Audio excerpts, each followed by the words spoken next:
I've always been a planner. Ask anyone who knows me. Owen Fletcher doesn't leave things to chance. At 38, I'm a senior associate at Greystone and Associates, specializing in corporate tax law. It's not glamorous work, but it pays well and it suits my methodical nature. Every contract reviewed twice, every loophole considered, every contingency mapped out. That's how I approached everything, including buying this house 7 years ago. 4 bedrooms, 3 baths, granite countertops, and a mortgage I could afford even if I lost my job tomorrow. I put down 30% to avoid PMI and negotiated the seller down $8,000. Smart moves, careful moves. So when I met Simone Laurent at the Meridian Gallery 6 years ago, standing in front of a Jackson Pollock reproduction with a glass of cheap wine, I was immediately drawn to everything I wasn't. She was spontaneous where I was calculated, artistic where I was logical, passionate where I was practical. Her laugh filled the entire room. Her dark hair caught the gallery lighting like silk. When she turned to me and said something that would change my life. "This painting looks like my life, beautiful chaos," she said with a smile that lit up the room. I knew I was in trouble. Our courtship lasted exactly 13 months. Simone worked at the gallery then, curating small exhibitions and managing sales. She had opinions about everything: wine, politics, the proper way to fold fitted sheets. She made me try Ethiopian food, dragged me to poetry readings, convinced me to take salsa dancing lessons where I embarrassed myself weekly for 3 months. But God, she made me feel alive in ways I'd forgotten were possible. The proposal was romantic but practical. Dinner at Le Bernardin, ring hidden in the dessert course, down on one knee between the table and the wine cart. She said yes through tears, kissing me so hard she knocked over her water glass. But 3 weeks later, when I brought up the prenuptial agreement, the romance died fast. "You want me to sign what?" Simone asked, sitting at our kitchen table with the contract spread between us like a crime scene. "It's just protection, baby, for both of us," I replied, keeping my voice calm and reasonable. "Look at the terms, they're fair." She read aloud, her voice getting sharper with each clause. "The property at 847 Maple Ridge Drive, purchased by Owen Fletcher prior to marriage, shall remain separate property in perpetuity. All marital assets acquired during marriage shall be divided equally upon dissolution. However, proven adultery by either party voids all claims to marital property for the offending spouse." Simone looked up at me like I'd slapped her. "You think I'm going to cheat on you?" she demanded. "I think people change. I think love doesn't always last. I think being smart now prevents being stupid later," I answered. "This is romantic as a root canal, Owen," she shot back. "Romance doesn't pay mortgage when marriages fall apart," I countered. She stared at the papers for a long time. Finally, reluctantly, she signed. We married 4 months later in her parents' backyard in Connecticut. Small ceremony, good food, open bar. Her father pulled me aside during the reception. "You take care of my little girl, son. She's got a big heart," he said with genuine warmth. "I will, sir, I promise," I replied sincerely. I meant it then. The first 2 years were golden. Simone kept working at the gallery while I made junior associate. We traveled Italy, Costa Rica, a long weekend in Savannah. We hosted dinner parties where she'd cook elaborate meals and I'd bore everyone with tax law anecdotes. She laughed at my jokes. I supported her art appreciation obsession. We were partners. Then Simone quit the gallery. "I want to pursue my creativity full-time," she announced over breakfast one Tuesday morning. "The gallery is stifling me. I need to explore my artistic vision." I was supportive, encouraging. "What kind of art are you thinking?" I asked. "Photography, maybe, or pottery, or painting. I need to experiment, find my voice," she replied with the enthusiasm I'd fallen in love with. I funded everything. A Canon 5D Mark IV with professional lenses, $4,200. A pottery wheel and kiln for the basement, $3,800. Oil paints, easels, canvases, brushes, another $1,500. I converted our spare bedroom into a studio, complete with proper lighting and ventilation. I was investing in our future, in her happiness. That was 4 years ago. 4 years of Simone, finding herself, while I found myself working longer hours to compensate for her lost income. 4 years of art supplies gathering dust while shopping bags multiplied. 4 years of pottery classes that lasted 3 weeks, photography workshops that bored her after one session, painting tutorials abandoned when she realized talent required practice. What did she produce in 4 years of artistic exploration? Nothing, no portfolio, no exhibitions, no finished project. Just receipts from Nordstrom, spa appointments she needed for creative inspiration, and an increasingly entitled attitude about money she hadn't earned. I told myself it was a phase. Marriage has seasons, right? She was figuring things out. She'd find her passion eventually. I was building our foundation while she explored her dreams. That's what partnerships were about: balance, support, patience. I was an idiot. The wake-up call came 3 weeks ago on a Thursday afternoon. I was in my office reviewing a particularly dense acquisition contract when my phone rang. Unknown number. I almost sent it to voicemail, but something made me answer. "Mr. Fletcher, this is Amanda Reyes from the Grandview Hotel. We need to discuss a missing item from our lobby," the woman said professionally. I was confused. "I think you have the wrong number. I've never stayed at your hotel," I replied. "Sir, our records show someone used your credit card to check in on March 14th.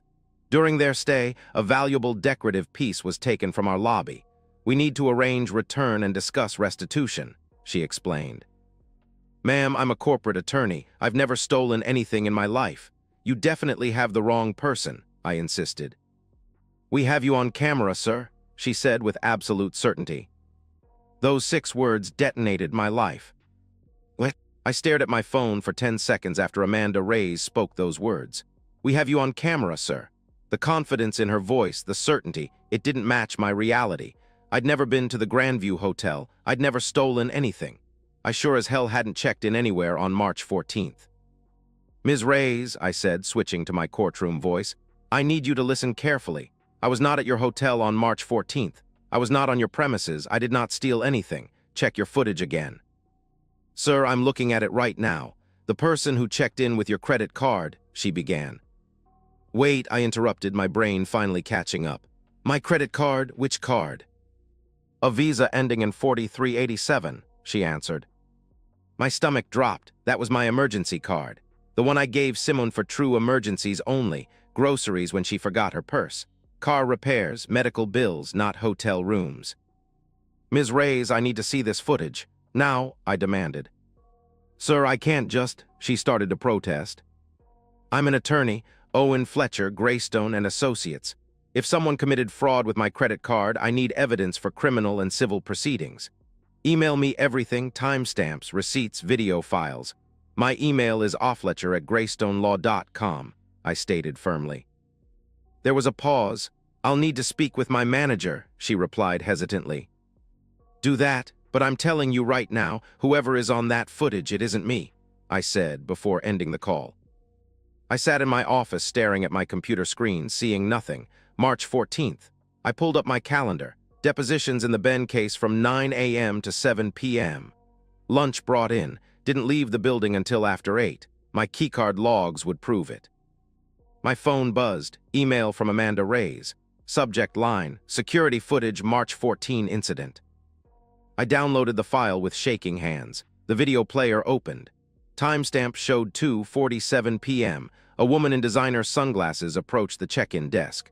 Brown hair, expensive handbag, confident walk. My throat constricted. "Simone." She handed over a credit card, my credit card, while talking to a man beside her. Scruffy guy, mid-30s, camera bag slung over his shoulder. I'd never seen him before in my life. The desk clerk processed the payment, handed over a keycard. Simone and the stranger walked toward the elevators, his hand on the small of her back. I replayed the section 3 times. It was definitely Simone. Definitely my card, definitely not me. The timestamp jumped to 5:52 p.m. The elevator doors opened and Simone emerged with the stranger. Her hair was messier now, his shirt untucked. They were laughing about something, heads close together, intimate in the way you are after sharing secrets or bodily fluids. As they headed toward the exit, Simone stopped abruptly. She said something to the man, pointing toward a decorative table near the lobby seating area. On it sat an ornate ceramic vase, blue and white, maybe 18 inches tall, clearly expensive. Simone walked over, picked it up like she was examining it, then tucked it under her arm like she owned it. The stranger held the door open. They left together, Simone carrying a stolen vase like a trophy. I watched the footage 4 more times. Each viewing brought new details that made me sicker. The way she touched his arm, the way he looked at her. The casual theft at the end like an afterthought. like stealing was just part of their afternoon adventure. My wife hadn't just cheated on me. She'd used my credit card to pay for the hotel room where she met another man.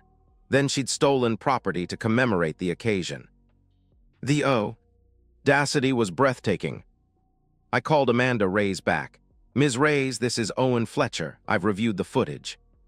"So you remember now?" she asked. "No, ma'am. That woman is my wife, Simone Fletcher, not me. She used my credit card without authorization to commit adultery and theft. I want you to file a police report immediately. Press charges for both the theft and the fraudulent use of my credit card," I stated clearly. "Silence, sir, are you sure you want to?" she began hesitantly. "I'm positive. File the report. Press charges. I'll provide my work alibi showing I was nowhere near your hotel that day," I replied without hesitation. This is really between you and your wife," she tried to argue. "No, Ms. Ray's, this is theft. This is fraud. File the report or I'll have my attorney contact your legal department about your failure to properly report crimes committed on your property," I said firmly. She agreed to file the police report. Next called Julia Brennan, family law attorney. I'd used her for a client's divorce 2 years ago. She was sharp, ruthless, and expensive. "Julia, it's Owen Fletcher. I need divorce papers drafted immediately. I have video proof of adultery. We have a prenup. I want her destroyed," I said without preamble. "Owen, what happened?" she asked, clearly surprised. I gave her the basics: hotel footage, theft, adultery, credit card fraud. "Jesus, Owen, how long has this been going on?" she asked. "I don't know, I just found out today. How fast can you move on this?" I replied. "With video evidence of adultery and a solid prenup, I can have papers ready by tomorrow afternoon." "But Owen, are you sure you don't want to?" she began. "No counseling, no second chances. She used my money to cheat on me, then stole property like a souvenir. I want her out of my life completely," I interrupted. "Consider it done," she said with finality. I didn't sleep that night. I didn't rage or break anything or drink myself stupid. I just sat at my kitchen table, watching that hotel footage on my laptop over and over. Each viewing sharpened my focus, hardened my resolve. Simone had made her choice. Now I was going to make mine. I was going to dismantle her life piece by piece, legally and completely. And I was going to start tomorrow morning. I worked from home the next morning. Called in sick to the office. The first time I'd used a sick day in 3 years. I needed to be here when Simone left for her daily routine of spending money she hadn't earned. At 9:30 a.m., she emerged from the bedroom dressed for shopping. Designer jeans, silk blouse, jewelry that cost more than most people's rent. She kissed me goodbye, actually kissed me, with the same lips that had been on a stranger the day before. "I'm meeting Sarah for lunch, then hitting a few stores. Need anything while I'm out?" she asked cheerfully. Sarah, her college roommate who lived in Portland. Simone hadn't seen Sarah in 2 years. "No, baby, drive safe," I replied, forcing a smile. She grabbed her purse and left, humming some song I didn't recognize. The ease of it staggered me. The casual deception, the complete lack of guilt or conscience. She was either a sociopath or she thought I was an idiot. Maybe both.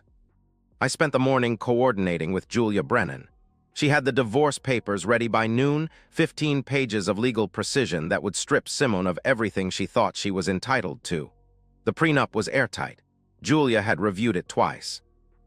"Owen, this is actually one of the better prenups I've seen. Whoever drafted it knew what they were doing," she said with professional admiration. "I drafted it. I told you I'm a planner," I replied. "Well, your planning is about to pay off. With video evidence of adultery, she has no claim to marital property, no spousal support, nothing. She gets her personal belongings and whatever debt she brought to the marriage," she explained. "Which was $23,000 in student loans," I added. "Ouch, she's going to have a rough landing," Julia observed. I also spent time gathering evidence. Called Greystone's security department and had them pull my keycard logs for March 14th in the building from 8:47 a.m. to 8:23 p.m. No gaps, no question about my whereabouts. Downloaded bank statements showing Simone's spending patterns. In the last 6 months alone, $3,200 at Nordstrom, $1,800 at spas, $900 on jewelry, $1,400 on handbags. all on my dime while she pursued her creativity. At 4 p.m., Simone returned home, shopping bags from boutiques that charged more for a scarf than most people spent on groceries. She was smiling, carefree, setting her bags down in the foyer like she owned the world. "Hey babe, how was your day? Feeling better?" she asked with genuine concern.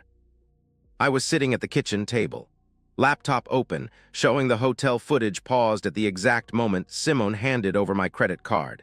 Envelope containing divorce papers positioned precisely in front of me. "Yeah, interesting day, actually. Sit down, Simone," I said calmly.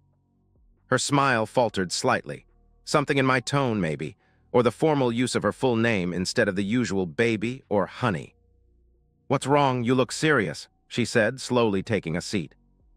I slid the envelope across the table. "Open it." She picked up the envelope with manicured fingers, nails I'd paid for, and tore it open slowly. Her eyes scanned the first page, petition for dissolution of marriage. The color drained from her face. "What is this?" she whispered. I didn't answer. Instead, I turned the laptop toward her and pressed play. Simone watched herself check into the Grandview Hotel with a stranger. Watched herself use my credit card to pay for the room where she betrayed our marriage. Watched herself steal the vase like some kind of twisted memento. She tried to speak. No sound came out. Tried again. "Owen, it's not this isn't," she stammered. "It's exactly what it looks like," I said, my voice calm and surgical. "You cheated on me. You used my credit card to pay for it. Then you stole from the hotel like it was a souvenir." Her hands were shaking now, tears starting to form. The performance was beginning. It was an impulse, a mistake. It didn't mean anything," she pleaded. "You f***ed another man in a hotel room I paid for. You committed theft. And you think it was an impulse is some kind of defense," I replied coldly. The tears came harder now. "Owen, please, we can work through this. We can go to counseling," she begged. I slid a second document across the table. The prenuptial agreement she'd signed 5 years ago. "Remember this? Section 4, subsection C, proven adultery by either party voids all claims to marital property for the offending spouse. You signed it. You agreed to it. Now you get to live with it," I stated matter-of-factly. Simone stared at the prenup like it was written in a foreign language. You can't just throw away 5 years of marriage over one mistake," she protested. "One mistake?" I almost laughed. "Simone, you've been spending the last 4 years like a trust fund kid while I work 60-hour weeks. You've contributed nothing, no income, no finished art, no household management, nothing.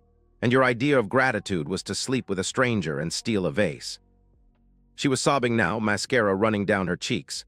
"How long have you known? How long have you been planning this?" she asked desperately. "I found out yesterday. I've been planning for about 18 hours, I answered honestly. "You could have talked to me first, given me a chance to explain," she tried. "Explain what? That you're a cheating thief. I watched the footage, Simone. You didn't trip and fall onto another man's lap. You planned it, you executed it, you celebrated it by stealing," I replied harshly. She tried a different approach, anger. "You know what? Maybe I did cheat. Maybe I needed something you couldn't give me. You work all the time. You never pay attention to me anymore. When's the last time we went on a real date?" She shot back defensively. "When's the last time you paid for anything? When's the last time you contributed to this relationship beyond spending my money and demanding my attention?" I countered. The anger collapsed back into tears. "Please, Owen, don't do this to me. I love you. It was just a moment of weakness," she sobbed. "You love me?" I leaned forward. "Simone, you used my credit card to pay for cheating on me. That's not love, that's contempt." She was begging now, grabbing at my hands across the table. "We can fix this. I'll go to therapy, I'll get a job, I'll do anything," she pleaded desperately. I pulled my hands away.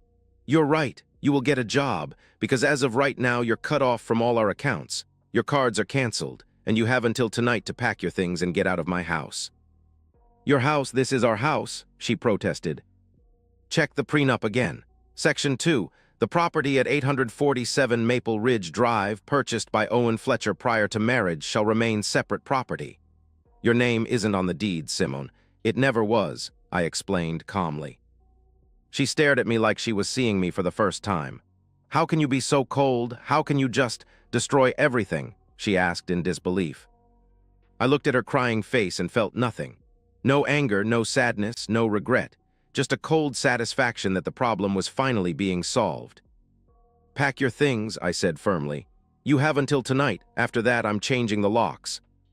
What? Simone spent that night packing like her life was ending. In a way, it was. She moved through the house sobbing, throwing clothes into suitcases, wrapping picture frames in newspaper. Every few minutes she'd try another angle, pleading, threatening, bargaining. "What about my pottery wheel, my art supplies?" she asked desperately. "What about them? You never used them," I replied flatly. "Owen, please. Be reasonable. I can't just start over with nothing," she pleaded. "You should have thought about that before you met a stranger with my credit card," I answered without emotion. She tried calling someone named Damien 6 times.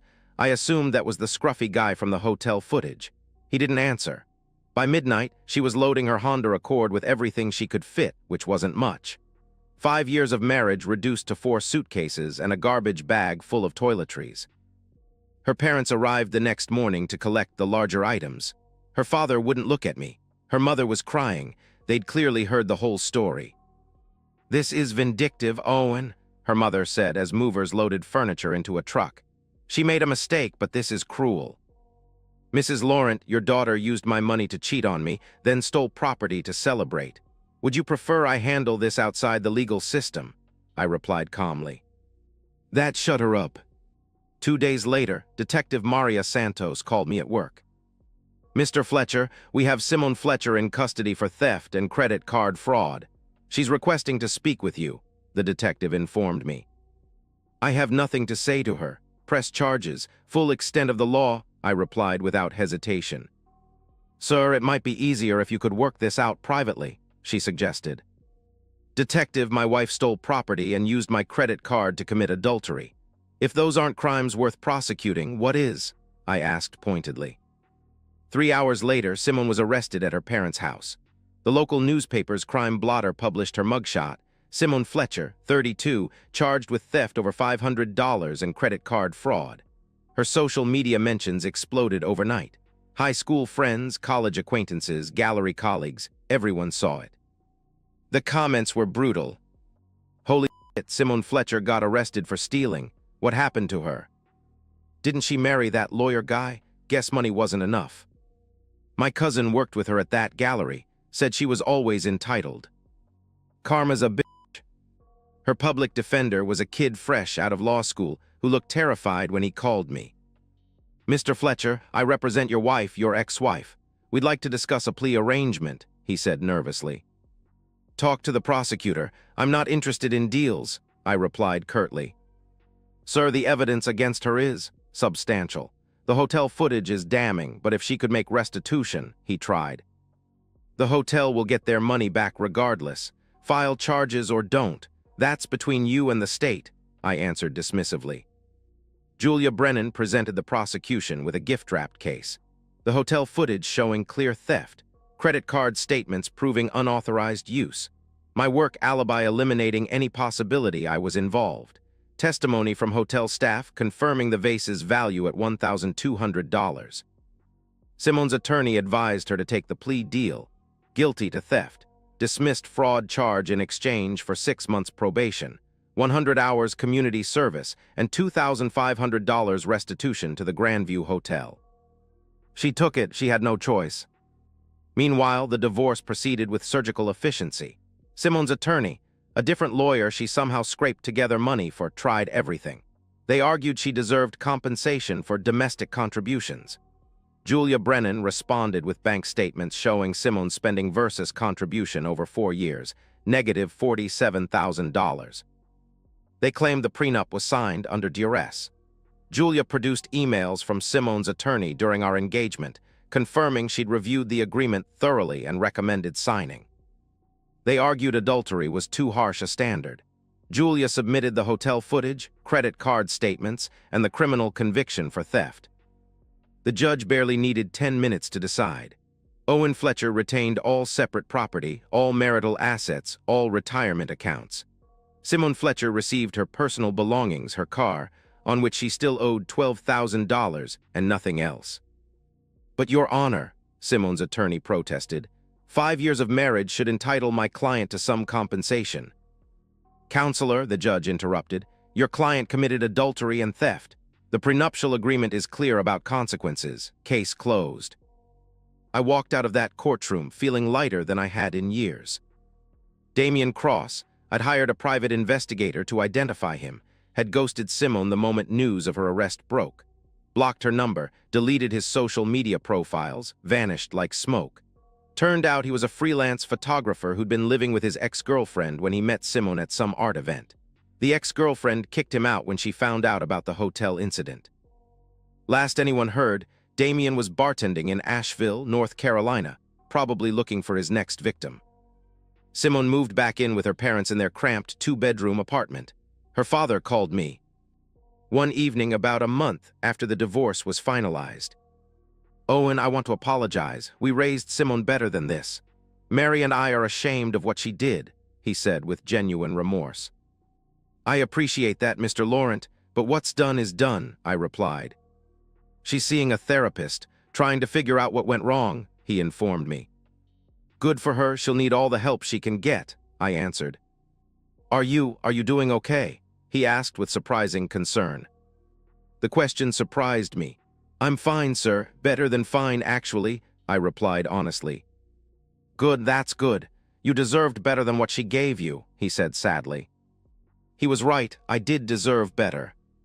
The day the divorce was finalized, I didn't celebrate, I didn't feel victorious. I just felt free, and that was enough. 3 months after the divorce, I'm standing in my new downtown condo, looking out floor-to-ceiling windows at the city lights below.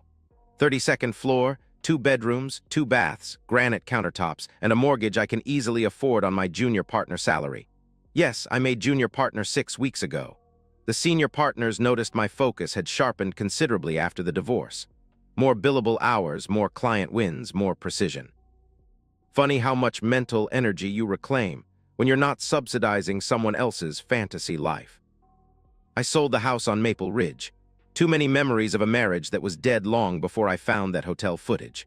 The realtor got me 15% over asking price in this market. Every room in this condo is mine, clean, organized, purposeful. No pottery wheels gathering dust, no art supplies cluttering corners, no shopping bags from stores I can't afford. The condo has everything I need and nothing I don't. Smart home system, updated appliances, a home office where I can work late without bothering anyone, because there's no one here to bother, and that's exactly how I want it. I joined a gym, started running again for the first time since college. Reconnected with old friends Simone had systematically discouraged me from seeing. They're boring, she'd always said about anyone who wasn't part of her art world's social circle. Turns out they weren't boring at all, just practical, grounded, real. Last weekend, I flew to Boston alone to visit law school friends. Simone would have hated it. No fancy restaurants, no cultural events, just guys in their late 30s drinking beer and watching football. It was perfect. I'd forgotten what it felt like to enjoy simple pleasures without someone critiquing them. I don't date yet. Not ready. Maybe in 6 months, maybe a year. I'm rediscovering who I am when I'm not trying to fund someone else's dreams or manage someone else's disappointments. It's been liberating in ways I didn't expect. Through mutual acquaintances, I hear updates about Simone occasionally. She's working retail now at a home goods store, living with her parents, still on probation. Her social circle evaporated after the arrest, fair-weather friends who were more interested in her lifestyle than her personality. She tried reaching out once about 2 months ago. A long, rambling email about therapy and regret, and hoping we can talk someday about healing. I deleted it without responding. There's nothing left to say. The vase, that stupid, ornate vase that started everything, was returned to the Grandview Hotel after Simone paid restitution. I drive past that hotel sometimes on my way to work. I don't feel anger anymore when I see it. Just a distant gratitude that the betrayal revealed itself so clearly, so undeniably, with such perfect legal precision. Some men spend years in denial, making excuses, accepting less than they deserve. I spent exactly 10 minutes watching security footage and knew exactly what I had to do.